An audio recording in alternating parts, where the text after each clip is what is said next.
इस वक्त जो है हम लोग यहाँ पर यहाँ मौजूद है, इनसे बात करते हैं। विमेन पुलिस स्टेशन में जो है आलिया हमजा साहिबा को जो है हमसे बचा में रखा हुआ है इन्होंने। बेसिकली आज हमारा यूथ कन्वेंशन था जहाँ से इन्होंने आलिया आपा को भी गिरफ्तार किया है और उनके अलावा जो है हमारे यहाँ पर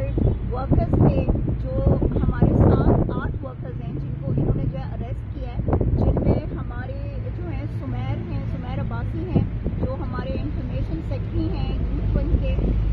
और उसके अलावा जो है जमाल जफर हैं जो कि हमारे यूथ विंग के QP19 के हमारे सदर हैं, उनको इन्हें अरेस्ट किया है। देन बिलाल खटक हैं जो कि हमारे जो है मदर बॉडी से हमारे कैंट के जो हैं वो जनरल सेक्रेटरी हैं, उनको अरेस्ट किया है। आदिल कुरैशी को अरेस्ट किया है, नुमान को अरेस्ट किया है इन्होंने,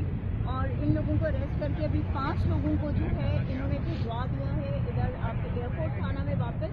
और 2 लोगों को इन्होंने स्टिल जो है वो सिविल लाइन थाना में रखा हुआ है। आलिया आपा जो है उनको विमेन पुलिस स्टेशन में इन्होंने रखा हुआ है, जिनसे ना मिलने दिया जा रहा है और कुछ समझ नहीं आ रही है, कुछ पता नहीं चल रहा कि उनको किस लिए गिरफ्तार किया गया है। अगर जो है वो एहतजाज करना, रैलीज निकालना, प्रोटेस्ट करना या कन्वेंशन करना जो है वो गलत है, कहीं पे हमें वो कानून दिखाते हैं, वो आइन का कोई हमें